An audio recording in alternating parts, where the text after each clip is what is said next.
बोलते हैं beer theory. क्या बोलते हैं? हाँ, मर्डू के चेहरे पर यह स्माइल आई है, इसी दिखी है रे हैं। वो कौन बोले है? एक सिंपल सी थ्योरी है, इसको क्या बोलते हैं? Beer theory. ओ देख के तो राजी है सर, देखो सीख ना, लाल लाल हो रहे हैं, आंखा खुल के भी नींद आ गई। बियर, ठीक है, बढ़िया चीज है क्या है? पथरी वास्ते क्या बढ़िया हुआ है। मर्डू के मेरे गाल दे पथरी, डॉक्टर साहब 5 घर का पीण कौन दे यानी। तो बियर थ्योरी के अंदर आपको सब कुछ समझाया गया है। ठीक है, एक गिलास है आपके सामने, इसमें क्या भरी है? गिलास की कीमत है 100 रुपए। कितने रुपए? 100 रुपए। इस 100 रुपए में आपको पावर किससे मिलेगी? मेन प्रोडक्ट क्या है? मेन प्रोडक्ट कौन है? बियर है। बियर कितनी का है? गिट्ठे के, ये इतनी है। आपने जो 100 रुपए पे किए हैं, वो इसके भी किए हैं कि नहीं किए? जागड़ा किया सरकार सीकर मर्डू ठा अपना नशा सो की अलग मन लगा नहीं, सस्ता करे कौन। तो ये जाग कहते हैं कोई असर? वो बियर पिए को नहीं, वो बिस्की वास्की पिए कोई। ठीक है, तो ये जाग कोई असर नहीं करेंगे, नहीं करेंगे ना। पैसे किसके दिए हैं? पूरे गिलास के। पूरा गिलास कौन है? ध्यान से देखो, मैंने कहा था ना, आभास वहम है। घर वालों को भी आपने वहम में डाल रखा है ना, थाना वहम है कि मैंने एक गिलास भर के मिली है, बियर मिली, लेकिन वास्तव में उसके अंदर असर करने वाला कारक सिर्फ एक्टिव घटक ही था, बियर था। बाकी कौन है? ये जाग है। ये दिखा तो रहे हैं सिर्फ गिलास का क्या पूरा भरा होना, लेकिन ये कोई असर नहीं कर रहे। सेम परिपथ में भी ऐसा ही होता है। जब हम बिजली बोर्ड से इलेक्ट्रिसिटी खरीद रहे हैं, कोई घटक हमने लगा रखा है, चाहे वो RL है, चाहे वो RC है, चाहे वो RLC है, उसके अंदर पावर कंजप्शन करके काम कौन कर रहा है? केवल आर। केवल कौन? आर। यदि आपका 100 रुपए का बिल आया है, यदि आपने 100 यूनिट जलाई है, कितनी यूनिट? मैं यहां से यहां तक 100 यूनिट, यूनिट किलोवाट घंटे KWH में मेजरमेंट होती है, इसको एक आंकड़ा दे देते हैं कितनी यूनिट जलाई है। आपने यदि 100 यूनिट जलाई है, तो बिल आपके 100 यूनिट का नहीं आएगा, बिल आपके इस 20 यूनिट को भी शामिल किया जाएगा। 100 + 20 कितना? आपने 120 रुपए दिए हैं, जबकि काम कितनी यूनिट से हो सकता था? 100 यूनिट से हो सकता था। वो 20 रुपए फालतू क्यों दिए? 20 यूनिट फालतू क्यों लगी? रीजन क्या है? ये परिपथ में दो ऐसे घटक भी हैं जो शक्ति लेते तो है, लेकिन उसको पढ़ा नहीं जा सकता, वो गणनाओं में नहीं आती। तो आपको 500 रुपए दे के बाजार में से कुछ खरीदने के लिए भेजा, गए शॉपिंग करने, 480 रुपया को कहे जिसो अड़ंगो लिए आए थे, 20 रुपए क्या कर लिए? बचा लिए। पता लगा किसी को? 20 रुपए को फर्क पड़ेगा?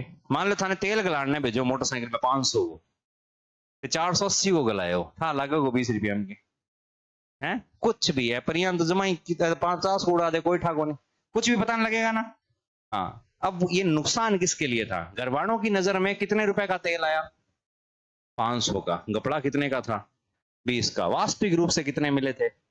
सेम ऐसा ही हो रहा है। क्या पता पेट्रोल पंप वाले नहीं 500 में सेटिंग कर रखी, बन पाना ही कितना कर लिया 450 को 20 रुपया, ये थारा काट लिया। शक्ति 3 भागों में डिवाइड होती है ना। 20 रुपए आपने क्या कर लिया? अपने निकाल लिए। एक्चुअल में तेल कितने का मिला? 430 का मिला, लेकिन मन खुश है कि तेल गला दियो छोरा छोरी, कितना को? 500 को। बस ये मन खुश है बिल देख के बिल आया हमारा, ये रहा। ठीक है ना। शक्ति कितने भागों में टूटती है? 3 भागों में। तो लिखो, लिखो, परिपथ में वास्तविक शक्ति को ही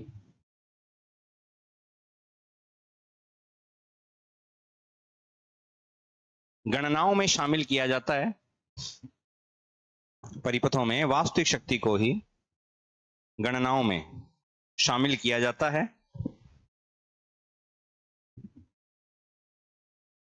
क्योंकि यही उपयोगी कार्य करती है।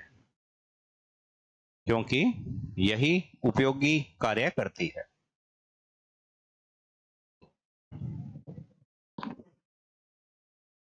प्रतिघाती शक्ति अपठनीय होती है, पढ़ी नहीं जा सकती भी। प्रतिघाती शक्ति क्या होती है? अपठनीय, रीडिंग में नहीं आती, अपठनीय होती है, तथा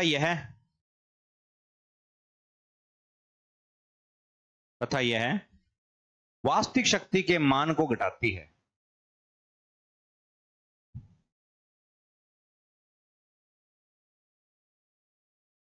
तथा यह वास्तविक शक्ति के मान को क्या करती है? घटाती है। ठीक है, अब ध्यान से देखो भाई, ये जो रियल पावर आपको नजर आ रही है ये किसके द्वारा ली गई है? आर के द्वारा। ये जो जाग नजर आ रहे हैं ये किसके द्वारा लिए गए हैं? या तो परिपथ में एक्सल होगा या कौन होगा? एक्सी होगा, या ये क्या होंगे? दोनों। तो एक्सल और एक्सी द्वारा बनाए जाते हैं जाग, जो सिर्फ आभास करवाते हैं कि गिलास क्या है, भरा हुआ। परिपथ में पावर मैक्सिमम को दर्शाते हैं, लेकिन वास्तव में पावर मैक्सिमम नहीं है, पावर तो सिर्फ इतनी सी काम में आ रही है। इन दोनों का वेक्टर योग यहां से जाग से लेके तड़े तक के बीच में जो भी आएगा, ये आपको आभास करवा रहा है कि मेरा गिलास तो पूरा क्या है? भरा हुआ है। लेकिन वास्तव में काम वाली चीज उसके अंदर क्या है? कम है। काम इस शक्ति से हो रहा है, वो आपकी व्यर्थ जा रही है, लेकिन वो अनुपरीक्षणीय है, वो किसी भी प्रकार से गणनाओं में किसी भी मीटर द्वारा मापी नहीं जा सकती। इसके लिए जो मीटर तैयार हुए हैं वो अनुपातिक आधार पर नापते हैं उसको। किसके आधार पे? अनुपातिक। किसके आधार पे? रियल पावर और एपरेंट पावर के अनुपात के आधार पे जो बचा खुचा माल होता है वो ये होता है। अब इसमें बढ़ोतरी का कारण क्या है? यदि एक बात है, थारो 100 रुपया ले ले, थानो गिलास देते हैं जी, मैं इतना जाग हुआ है यहाँ, लिया पैसे कितने ले लिए? 100 रुपए। प्रवीण को गिलास दिया, उसमें पूरी की पूरी लबालब ऊपर तक क्या भरी हुई थी? बियर ही भरी हुई थी, जाग थे ही नहीं। मतलब क्या कर लिया प्रवीण? टेडी कर गया सारा तो नहीं, टेडी कर गया नहीं, क्या बताया बढ़िया तरीका।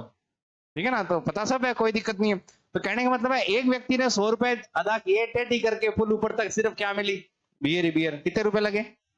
100 रुपए। यानी कि शुद्ध प्रतिरोधी परिपथ। शुद्ध प्रतिरोधी परिपथ। अब कमल ने हो, ठीक है, इन ठाक होनी होनिया गुड़ गुड़ गुड़ गुड़ करके गाली क्या आया? जाग ही जाग। बाद में देखा इतनी सी है, तो जाग पीसा कितना लगा कमल का? 100 रुपए। ठीक है ना, इसका मतलब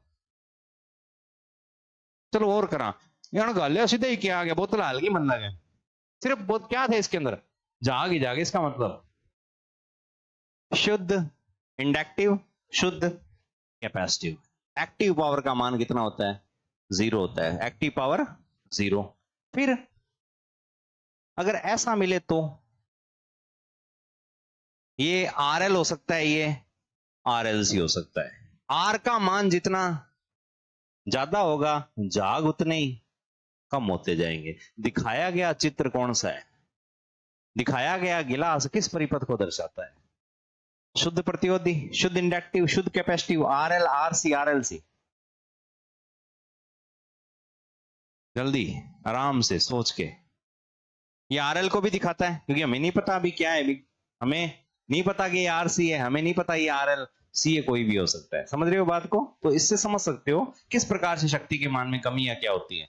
बढ़ोतरी। परिपथ में प्रतिरोध का मान बढ़ाने पर कौन सी शक्ति बढ़ती है? ऐसे प्रश्न आते हैं। यदि एक परिपथ में प्रतिरोध संयोजित कर दिया जाए, अभी 43 नंबर क्वेश्चन की बात करूंगा थोड़ी देर में, ठीक है ना। यदि एक परिपथ में प्रतिरोध जोड़ दिया जाए तो उपरोक्त में से किस शक्ति के मान पर कोई प्रभाव नहीं पड़ेगा?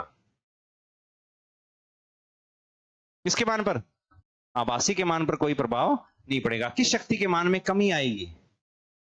किसके मान में कमी आएगी? जाग में कमी आएगी ना, यानी कौन शक्ति? ठीक है, रिएक्टिव पावर में कमी आएगी। और कौन सी पावर बढ़ेगी? एक्टिव पावर के मान को किस प्रकार बढ़ाया जा सकता है? परिपथ में क्या जोड़कर?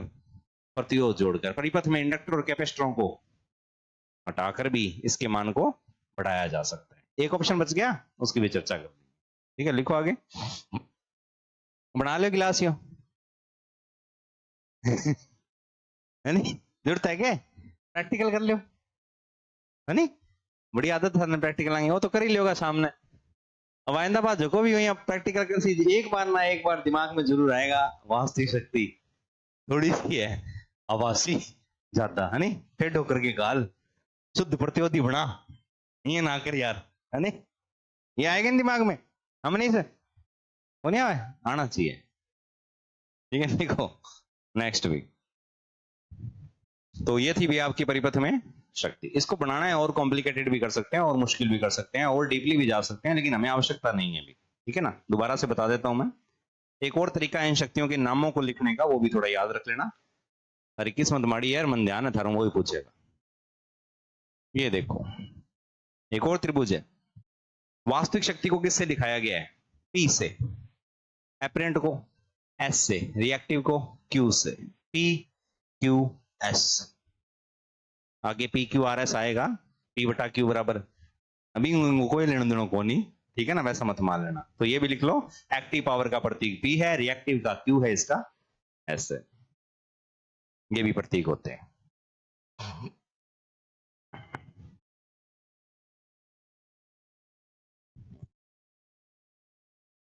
नेओ डायग्राम